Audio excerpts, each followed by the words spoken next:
Gene diversity hire. Go. Why do you think it is that 88% of people in this country, polled by Monmouth, think the country is on the wrong track? Welcome to GAMcast for July 8th, 2022. It is a beautiful, sunny, haven't been outside, but I'm sure it is a hot day in Atlanta. I hope you have great weather where you are. It's also a slow news day, so you know what that means. It means we have a ton of things to talk about. Going to have a lot to pack in 40 minutes or less to get you all caught up on the news of the day. We're going to talk about the general state of where we are in our communication and our media in the country. That's a favorite topic of mine, and we're going to bring you up to date on all the news of the day. There's not a lot of news again. It's a Friday. That media tends to do that. But I want you, as we go through the day, I want you to understand that the Democrat Party, the left, which has basically co-opted the Democrat Party, most of our institutions, no longer deal in reality. And the reason they don't deal in reality, there's a lot of reasons, but one of them is they just don't want to be held accountable, and they want you emotionalized, and once you become emotionalized, you're going to vote for them no matter what. It's just it's another way to steal money and power for you. And frankly, folks, it's been around since the early 1900s. It's called communism. It sometimes goes by other little definitions, basically leftism, communism, socialism, fascism, all different types of left-wing governance. Now, you heard a lot of people talk about right-wing. I even heard Bill O'Reilly the other day. I literally almost crashed my car listening to Bill O'Reilly talk about that during the 30s and 40s in Italy and in Germany, you had fascist governments that were right-wing. No, you by definition cannot be right-wing if you don't have rule of law, if you don't respect people's individual rights, which is one of the reasons you have to be careful with labels. And I try to be careful to say leftists or the communists that have co-opted the Democrat Party, because I'm not saying anything wrong with the Democrat Party. I think there are people within the Democrat Party who are decent people. What I'm saying is the Democrat Party, by and large, it has been taken over, right, by those leftist people, and they run the party now. And unfortunately, we're in a situation now where we cannot get everything fixed until we take back that situation. And today I'm going to walk you through how we do that. And again, I'm going to show you why communication is so important, because a lot of the things that people believe out there are things they get from the communist leftist media, and it's nothing but propaganda.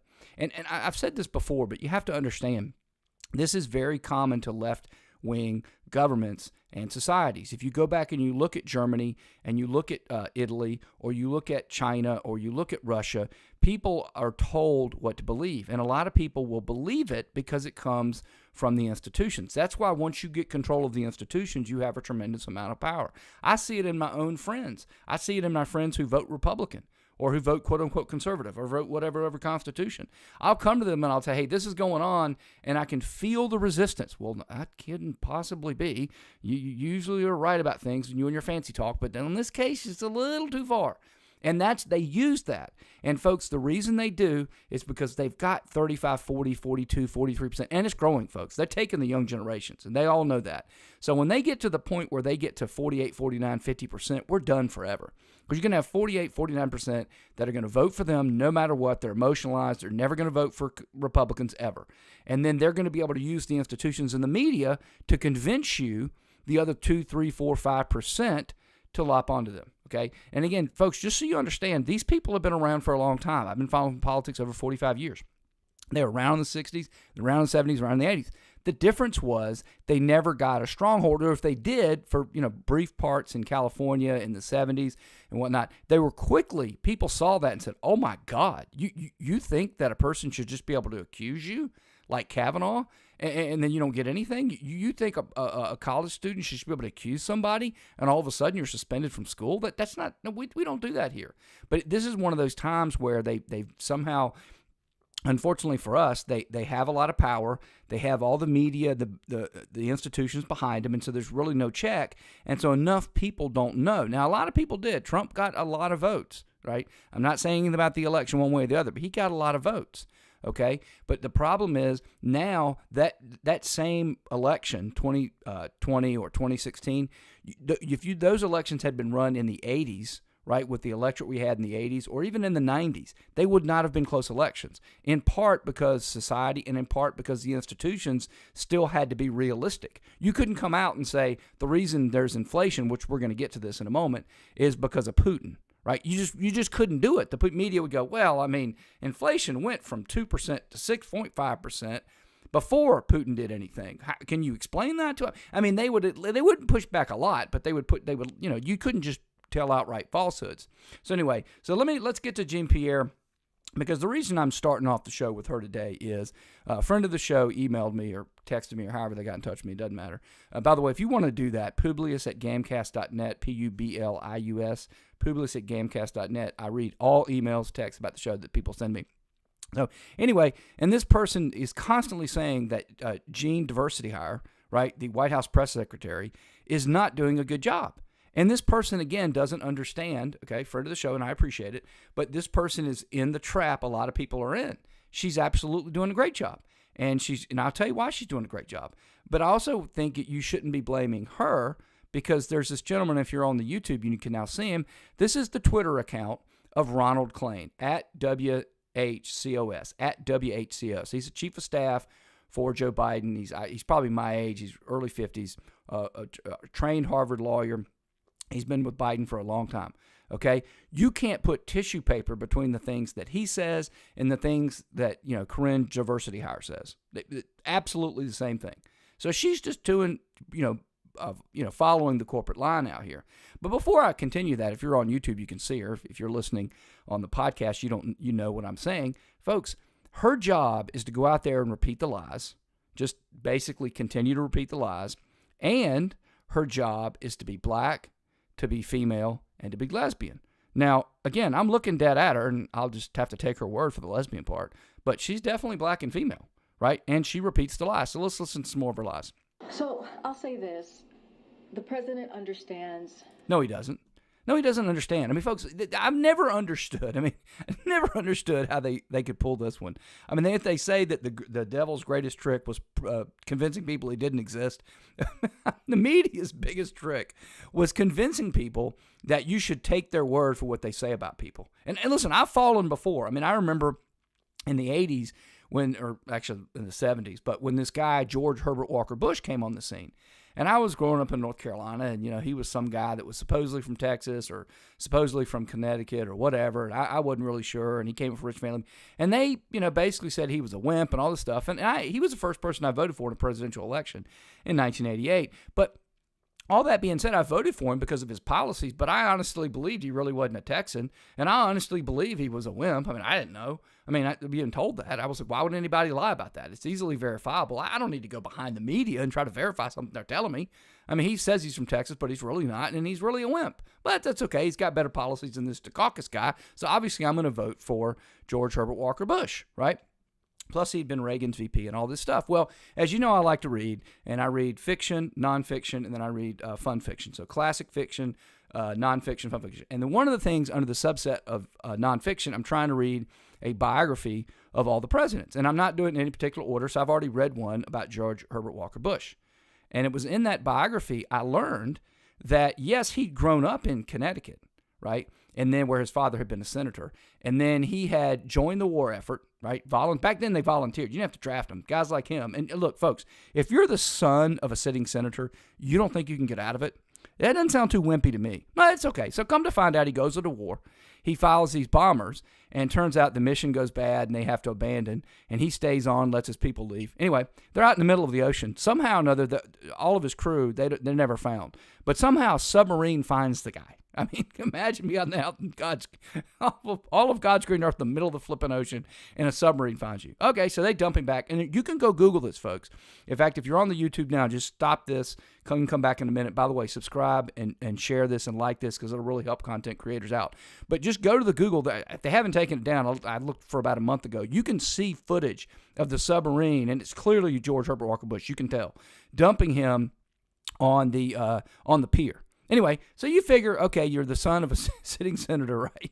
You've already been shot down. Okay, yeah, you can probably get a desk job at this point, right? Nope, not the wimp. The wimp goes and trains to fight fighter jets so he can get back in the war. But that guy was a wimp. Anyway, the media can convince you of all kinds of things. And when you learn how corrupt they are, you can't do it anymore. But most people still have that trusting attitude. But let's listen to more of Corinne. Anyway, I'm sorry. I moved my point there for a minute.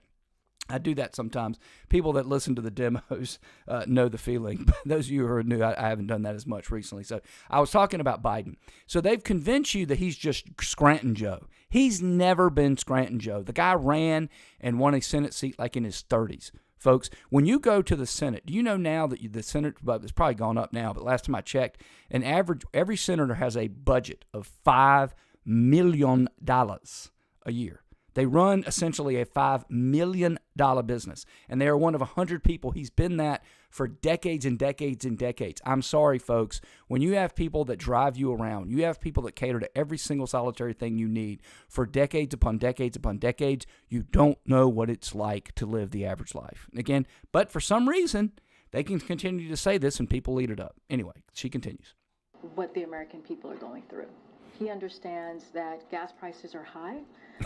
He might understand that, because of Putin's maybe. tax hike, because of the war that the brutal war that Putin has taken on in Ukraine. And folks, again, I don't see anything wrong with this answer, and I'm going to prove it in a minute. I'm going to prove it when we're going to go to the White House Chief of Staff, by the way. So, but again, folks, I mean, she's doing the job. That's what she's been told to do, and that's what it's not just her.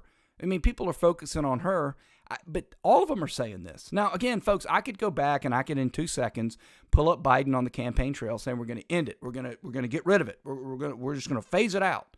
Well, if you're going to phase out fossil fuel, the supply is going to be diminished, right? Your average high school student could tell you, well, when there's a lower supply, the price is going to go up.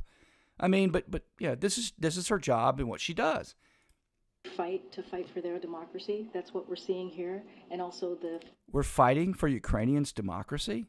Folks, anyway, I think Corinne Diversity Hire is doing a great job. But anyway, so here's Ronald Klain. I would encourage you, by the way, to go and check him out on Twitter. Just because you want to know what's going on in the Biden White House and you understand the person who is the chief of staff, who is the right-hand man to the president of the United States, right?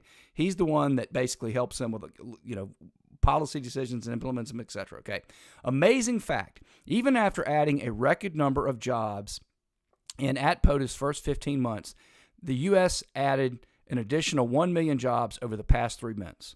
1 million jobs in a quarter. That never happened, not even once, under any, and that's all capped, of POTUS' predecessors in the last 22 years. Now, folks, that just sounds like Corinne Diversity Hire, right? Putin's price hike, and he understands, and all this stuff, right? This is what this person believes. Now, just yesterday, we looked at the Wall Street Journal, which basically proved that we are still 1 million jobs short of the number of jobs we had when the COVID pandemic started. Ron Klain thinks that people are going to believe this, and he's correct. I'm going to get to that in a little bit later, but he's absolutely correct. Okay? And folks, this is what happens when you have a complete breakdown in the communication. I say it all the time. The biggest problem the country has right now, it's not the fact that communists have taken over the Democrat Party, although that's close, right? It's not the fact that Americans don't really understand how precious freedom is. They don't understand how grand the Constitution is, although it's close, okay? It's that we have lost our communication infrastructure. They control what we talk about. They control how we talk about it, right? And they convince people of just literally nonsensical things. Now, at some point, folks, you have to face the facts that this convinces a lot of people. That's why he does it, okay? This has 6,131 retweets. It has 18,400 likes. Anyway, and this was just sent this morning at 9:44 a.m. I could show you tons of places, right?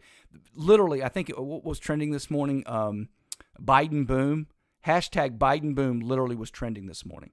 This stuff works. Propaganda works, and you have to accept it. It's unfortunate. All right, so here's a story that's a little bit of a kind of a big story you do need to know about. I'm going to let it looks like an anchor of CBS 2 in New York there tell us about what happened. This is about a bodega worker a couple days ago was basically attacked by one of his customers, and he pulled out a knife.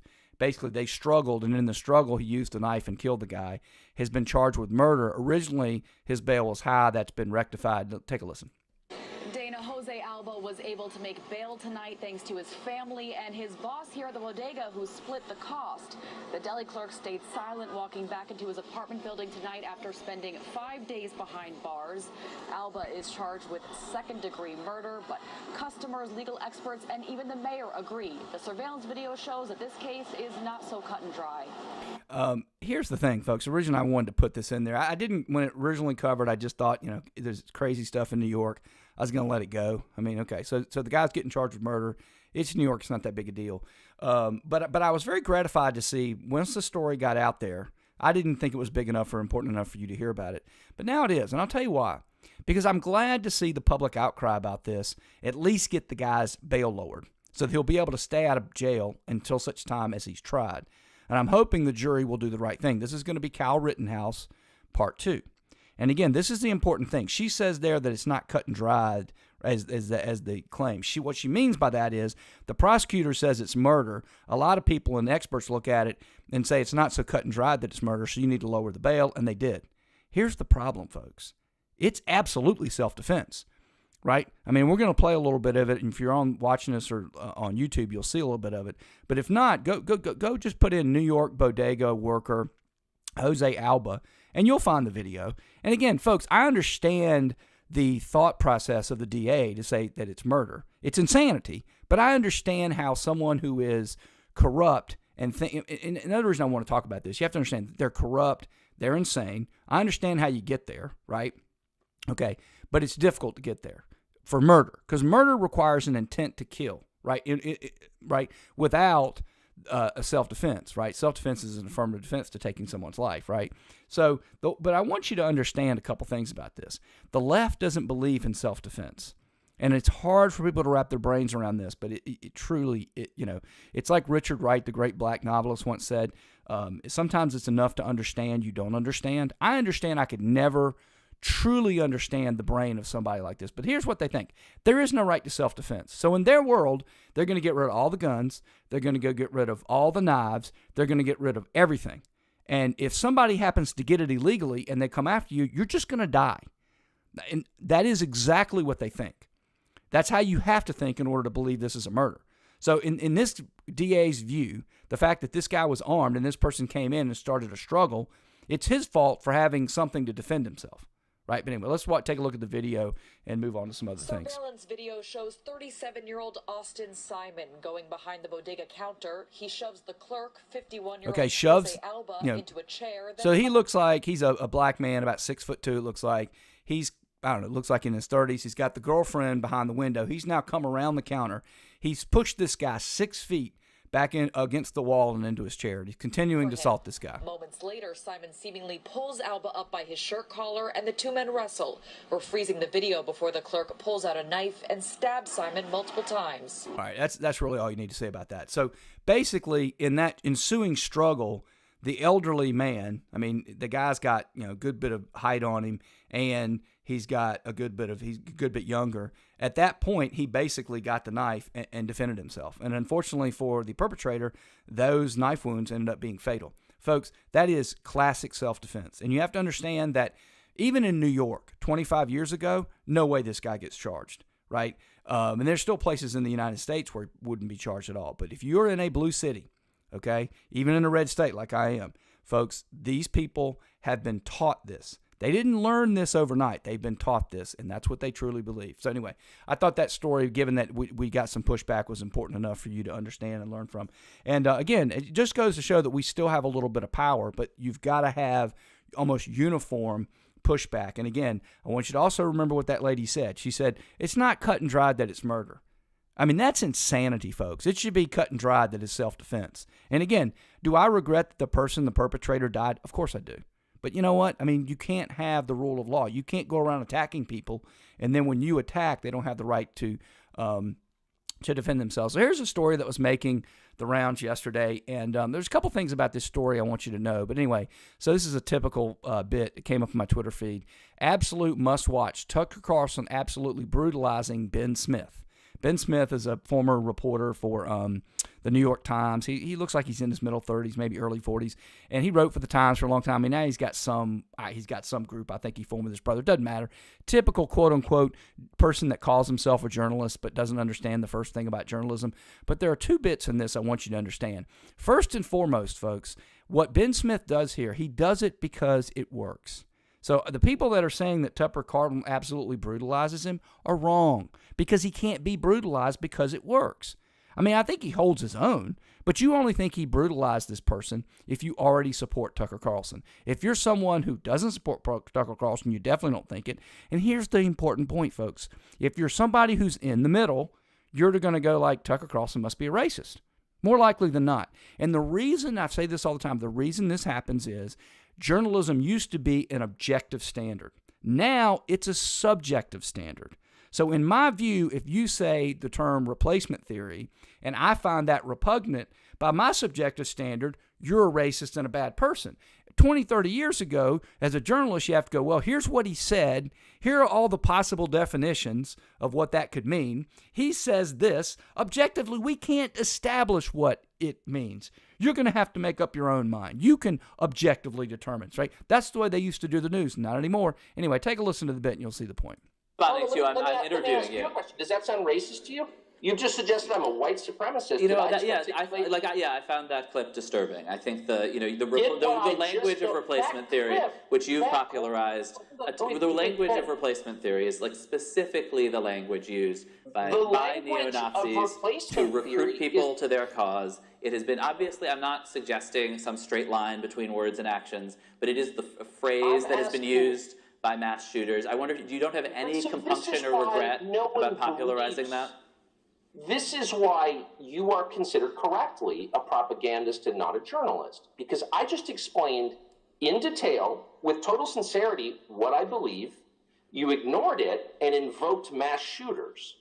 So that's not what you just did. I asked you how you felt about it. I actually do want to ask you about something. I'd like to ask you about something that actually I think we probably have more common ground on. How ridiculous you are, and I think it's evident to any fair person watching. I guess I'm trying to give. Anyway, so it's enough of that. But again, the major problem we have in the United States right now, again, is the communication, is the infrastructure by which we communicate from quote-unquote information to each other. But never forget, one of the biggest problems is when we shifted from objective news reporting and looking at things to subjective, that I can now read your mind, I can know what's in there. That's very, very, very dangerous. So anyway, so more proof that the media is corrupt and also that they're very effective. The New York Times a couple days ago ran a story about the Mexican-born congressperson who won a traditionally, I think it's been like 30 or 40 years. It's always been a blue district. She's turned it red. She's probably not going to win in November, spoiler alert, folks, because as you know, I don't just spurt these things out. I actually go do the research. I've researched the district, and it's been redrawn. So the one that she won in a special election was the 2020 district. The 2022 district that she's running in now is far bluer. Now, it's possible she could win it, but it would be a really big deal if she wins it here. But anyway, the New York Times literally ran a piece a couple of days ago calling her a far-right Latina. I kid you not. I kid you not. The obvious hit piece. Now, you'll know yesterday I covered the hit piece, and just garbage, that the New York Times came out about President Trump and how he had caused the IRS to go after Comey. Now, I pointed out that even in the article, you could see the person was talking about how rare the audits was by looking at all the different filing returns and then the number of audits, when that's not really the proper measurement. The proper measurement is the types of returns that get audited, which is a far smaller than the entire number. Also, the fact that the letter that Comey got, he got an audit came out in 2019. He's known about that for 3.5 years. Why in the heck would he wait all this time if it was a breaking story or somehow news? It just shows you they've had it in the can. They've just been waiting for a slow news day to throw it out there to try to get that IRS director fined. I also told you about the fact that anybody with any common sense, right, knows that Comey got book deals, McCabe got book deals, and they got new money coming in, and so they were starting to file new returns. Anyway, but the New York Times, they are now just pure propagandists. And so here's her speaking her mind to the New York Times. I thought that'd be interesting to hear from her. Take a listen. So I became the first Mexican-born congresswoman ever elected in Congress, and now the liberal media is calling me a far-right Latina for standing for God and family values. Now liberals want to send me back to Mexico. My opponent thinks that because he was born in Texas, he's more qualified than me. I thought they supported immigrants. I thought they supported Latinos. What's going on? Están locos. Están totalmente locos. Han perdido la cabeza. Completamente. Anyway, if you don't speak Spanish, she said it's completely nuts. It's completely crazy. Anyway, God bless her. And again, folks, one of the things I hadn't had a chance to write this article. I've been really busy with work things, and so I'm behind on some of the stuff, and I haven't been able to write an article. But I've been working on an article. There is going to be more blacks and Hispanic people running under the GOP banner this year than we've ever seen before. I don't know how much longer they're going to be able to keep up this hoax. But again, just goes to show that, the Times is, folks, and I wish I could speak to my leftist friends, but they won't converse with you. But people that still consider the New York Times anything other than a rag are just lost. I mean, I'm sorry. I mean, they're a golf ball in high grass. They are lost and never to be found. I mean, the idea that this woman just basically has what are common sense policies, and now she's far right. Not just right, but far right. Anyway, I thought she did a pretty good job debunking it. And we've all known about the fact that, don't tell me I did that. What's going on? Come on, don't do that. We've all known that the media doesn't really care about Latinos. They don't really care about black people. What they care about is Marxism, fascism, leftism. And again, as soon as you turn against it, you're Clarence Thomas. It's been that way forever. Anyway, so here's an article, and this is from the LA Times. It's reprinted. I came across my Yahoo account. And I want you to remember, this is what they always do, okay?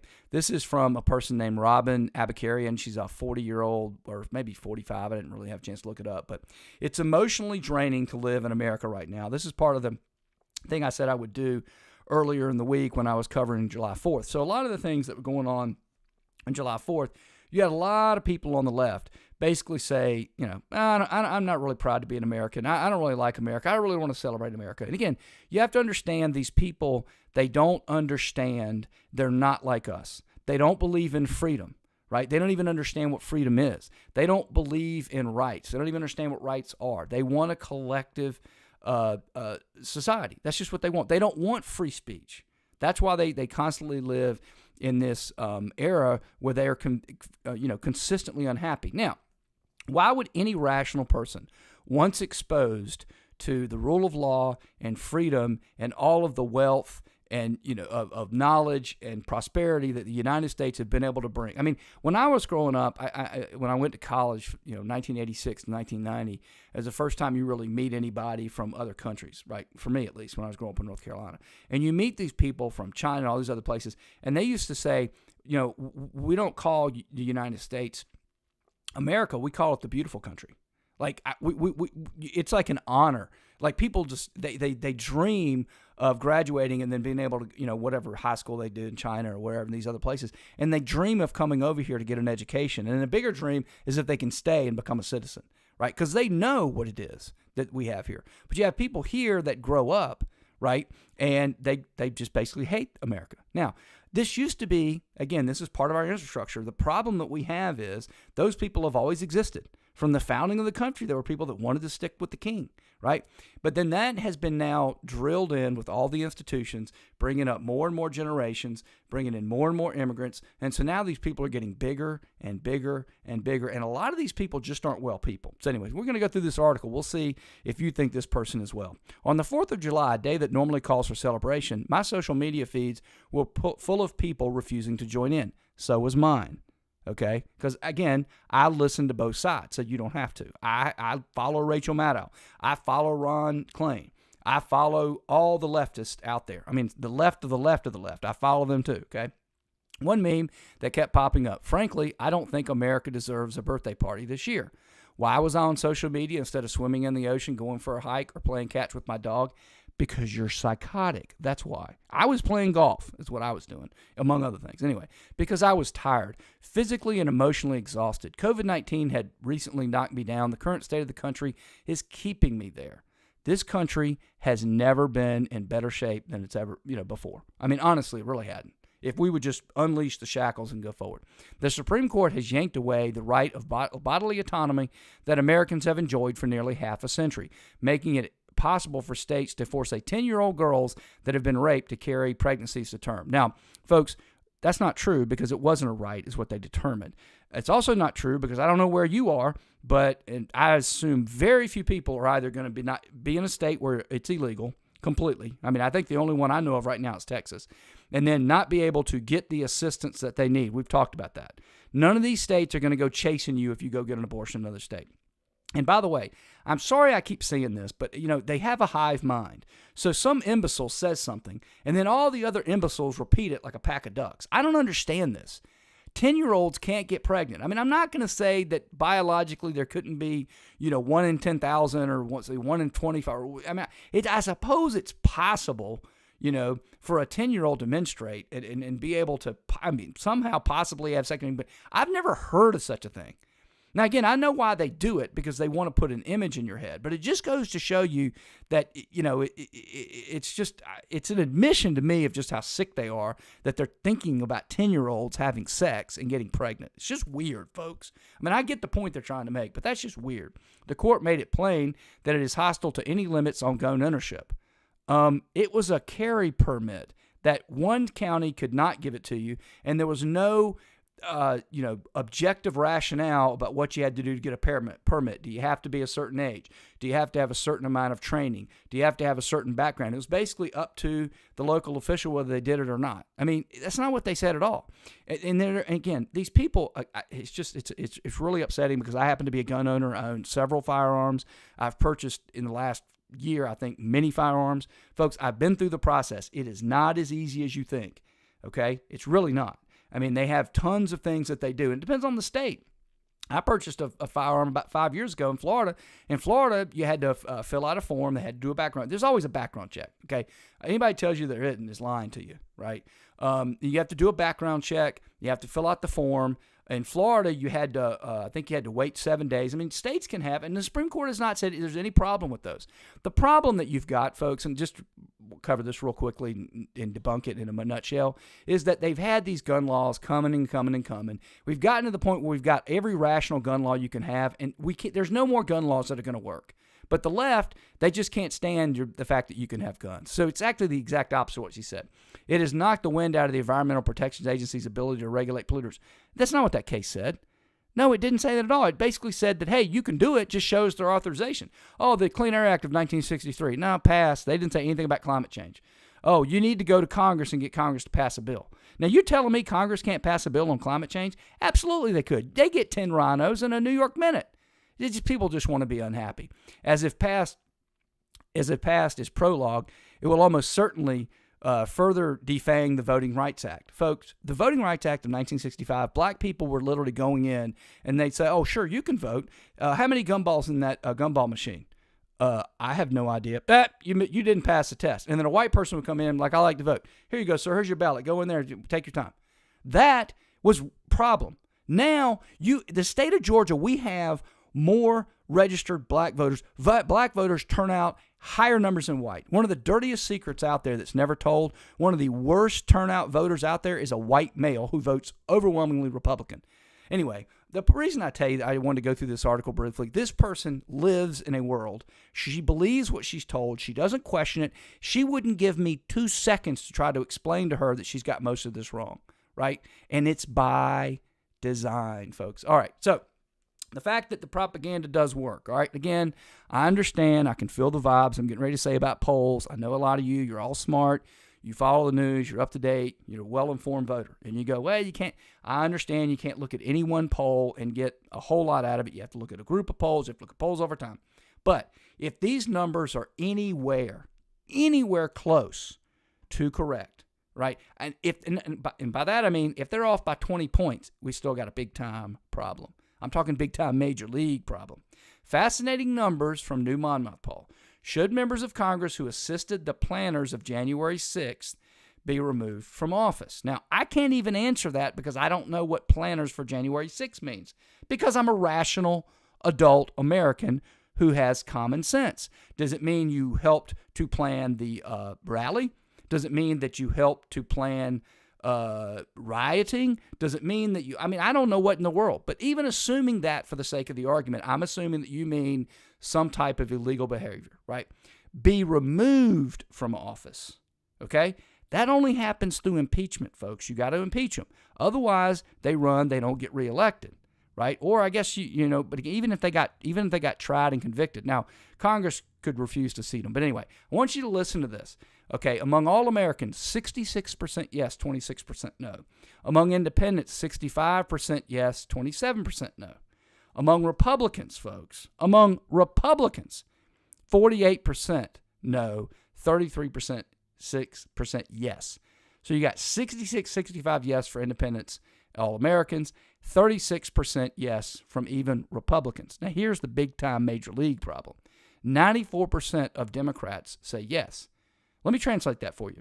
The system known as the Constitution that basically says you can't be removed from office except by being impeached, right? And there's some exceptions. The House has the ability under law to not seat certain people. I don't want to get into that. It's a side discussion, so you could potentially do it that way. But folks, this is scary. This is Banana Republic, Bush League, communist type stuff. And you think I'm too far when I call them communists. The average Democrat today doesn't know they are, but they're basically a communist, okay? Or they at least subscribe to a party that engages in communism. All right, so this has been making its way out there from the libs of TikTok. This guy is a therapist, and I want you to listen to his theory on the problem with gun control. Take a listen. Almost all mass shooters are cisgender men, and for some reason, we don't really talk about men being the primary problem. Can we? Okay, I don't know what universe you've been in, but as far as I know, we've been talking about men being the problem with crime as long as I've been alive. I mean, nobody disputes that. Just go look at the criminal records. So again, these people are just uneducated. What it isn't. It's like Reagan said. It's not that they're ignorant. It's that they know so many things that aren't so. Like he's starting off with a premise that's garbage. Everyone knows men are the problem. I mean, nobody disputes that. And I don't know about the cisgender part, but whatever. Okay, men, sure. Yeah, that's why we have rules of law. That's why we put people in jail. This same moron would probably be in favor of like letting the person go back out. So the bodega guy who went in there and accosted the guy with his girlfriend over a bag of chips ended up losing his life. See, he wouldn't be in favor of prosecuting that person because he's black or he's a criminal, he's like a poor person or on EBT or something or whatever it is, right? But he's all for like this cisgender stuff. But he gets better.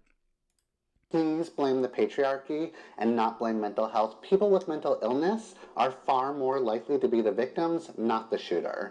Okay. Now, so I'm not supposed to blame the shooter. I'm not, and he doesn't have a mental. You're not mentally ill if you go do a mass shooting, folks. By definition, you're mentally ill. I don't need to hear anything else. If you go out and you mass shoot a bunch of people you don't know, you're mentally ill. Now, I still think you ought to go to prison. And I still think you ought to be taken. I'm not suggesting you should get off for it. But this is the type of thought that is infecting everything. And folks, I want you to understand, I kid you not, if you go look at Democrat people that look this, they will be nodding their heads in unison. The patriarchy, the country that we created that has been the greatest civilization on the planet for the last almost 300 years, he thinks is the problem.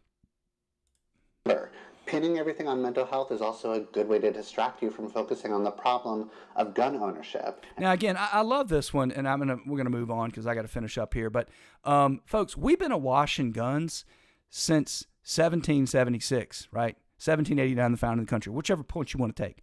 This has been an armed populace from the beginning. There's a lot of things about this country that, from its inception, that you need to understand. One, it's the most educated group of people that ever came about. I don't have time to get into it, but just trust me, Google it. You can find that for yourself.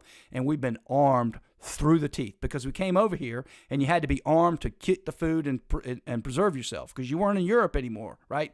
So why is it that these mass shootings only started in the last couple of decades? Riddle me that, Batman. Anyway, all right, so a couple last things here. And, folks, I heard from some of you saying you feel like you're getting cheated on these last couple stories. You're not, folks. They're at the end. I just want to make sure. I'm just giving you one more nugget or two more nuggets to think on.